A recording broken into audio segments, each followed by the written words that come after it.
नमस्कार। भारत के राष्ट्रपति, ये शब्द सुनते ही एक बहुत बड़ी शक्ति और जिम्मेदारी का एहसास होता है ना? पर ये सिर्फ एक पद का नाम नहीं है। ये हमारे संविधान के सबसे बड़े रक्षक का ओहदा है। और हाँ, इस ओहदे तक पहुंचने और इसे संभालने के लिए हमारा संविधान एक पूरी रूल बुक देता है, जिसमें सब कुछ साफ साफ लिखा हुआ है।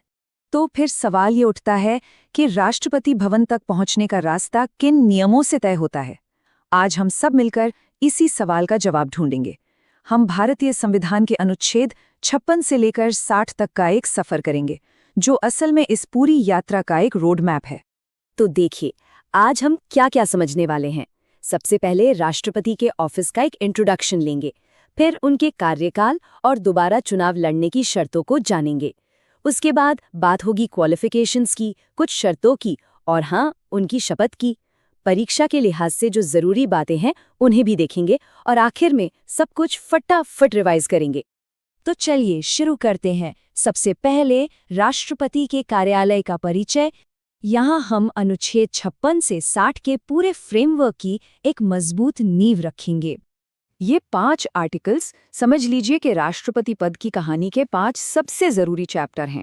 आर्टिकल 56 बताता है कार्यकाल के बारे में, 57 बताता है कि क्या कोई दोबारा प्रेसिडेंट बन सकता है, 58 में क्वालिफिकेशंस दी गई हैं, 59 में ऑफिस की शर्तें बताई गई हैं और आर्टिकल 60 में है उनकी शपथ।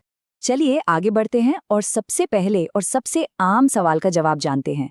एक राष्ट्रपति का कार्यकाल कितना लंबा होता है और क्या वो दोबारा इस पद पर आ सकते हैं? इन दोनों सवालों के जवाब हमें आर्टिकल 56 और 57 में मिलते हैं।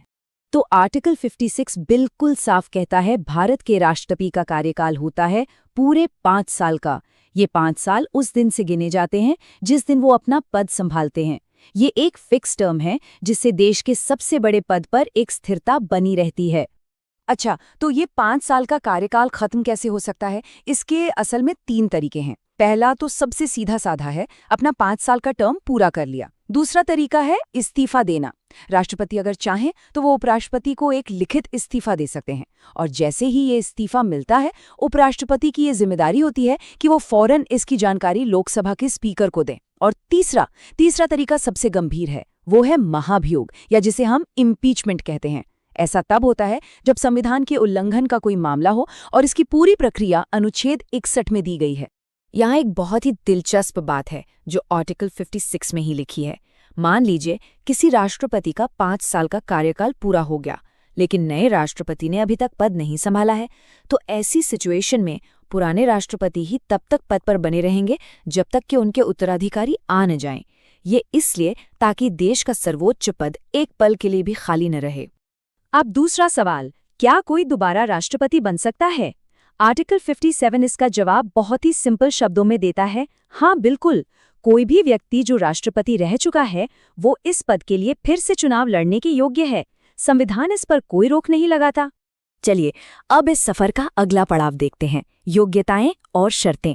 आखिर वो कौन सी बातें हैं जो किसी को राष्ट्रपति बनने के लायक बनाती हैं और पद पर रहते हुए उन्हें किन नियमों का पालन करना होता है? इसका पूरा ब्यौरा हमें आर्टिकल 58 और 59 में मिलता है।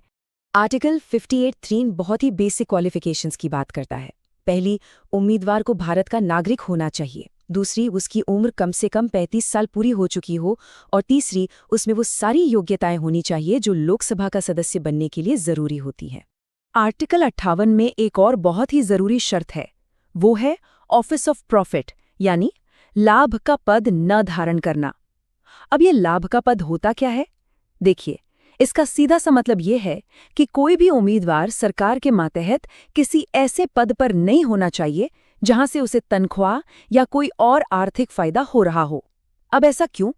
इसके पीछे सोच ये है कि राष्ट्रपति की जो निष्ठा है, जो वफादारी है, वो सिर्फ और सिर्फ भारत और भारत के संविधान के लिए होनी चाहिए, किसी और नौकरी के लिए नहीं। लेकिन यहाँ एक छोटा सा पेच है। संविधान में ही कुछ पदों को लाभ का पद नहीं माना गया है। जैसे कि अगर कोई व्यक्ति पहले से ही राष्ट्रपति, उपराष्ट्रपति, किसी राज्य का राज्यपाल या केंद्र या राज्य सरकार में मंत्री है तो उसे चुनाव लड़ने से रोका नहीं जाएगा। ये पद ऑफिस ऑफ प्रॉफिट के दायरे से बाहर रखे गए हैं। अच्छा, एक बार कोई राष्ट्रपति बन गया तो उसके बाद आर्टिकल 59 के तहत कुछ शर्तें भी लागू हो जाती हैं। जैसे वो संसद या किसी राज्य की विधानसभा का सदस्य नहीं रह सकता। अगर वो पहले से सदस्य है तो उसे वो सीट छोड़नी होगी। दूसरा, वो कोई और लाभ का पद नहीं ले सकता। उन्हें बिना किराया दिए सरकारी आवास जैसे राष्ट्रपति भवन मिलता है। और एक बहुत जरूरी बात, उनके कार्यकाल के दौरान उनकी सैलरी और भत्ते कम नहीं किए जा सकते। अब आते हैं इस पूरी प्रक्रिया के सबसे पवित्र हिस्से पर, राष्ट्रपति की शपथ। ये सिर्फ एक रस्म नहीं, बल्कि देश के नाम एक बहुत बड़ा वादा है। इसका जिक्र आर्टिकल 60 में है और इसी शपथ के साथ राष्ट्रपति का कार्यकाल आधिकारिक तौर पर शुरू होता है। तो ये शपथ दिलाता कौन है? ये जिम्मेदारी है भारत के मुख्य न्यायाधीश यानी चीफ जस्टिस ऑफ इंडिया की। अगर किसी वजह से वो मौजूद नहीं है तो सुप्रीम कोर्ट के जो सबसे सीनियर जज होंगे वो ये शपथ दिलाते हैं। इससे पता चलता है कि हमारी न्यायपालिका का इस प्रक्रिया में कितना अहम रोल है। अब जरा शपथ के इन शब्दों पर गौर कीजिए। मैं अपनी पूरी योग्यता से संविधान और विधि का परिरक्षण, संरक्षण और प्रतिरक्षण करूंगा। Preserve, protect and defend the constitution. मतलब साफ है, राष्ट्रपति की सबसे पहली और सबसे बड़ी जिम्मेदारी किसी सरकार या पार्टी के लिए नहीं, बल्कि सीधे सीधे भारत के संविधान के लिए है। चलिए अब जल्दी से वो सारी बातें देख लेते हैं जो एग्जाम्स में बार बार पूछी जाती हैं। ये सेक्शन खास तौर पर उन लोगों के लिए है जो प्रतियोगी परीक्षाओं की तैयारी कर रहे हैं। आइए एक क्विक चेकलिस्ट बनाते हैं। कार्यकाल 5 साल, न्यूनतम उम्र 35 साल। इस्तीफा किसको देंगे? उपराष्ट्रपति को। शपथ कौन दिलाएगा? भारत के मुख्य न्यायाधीश।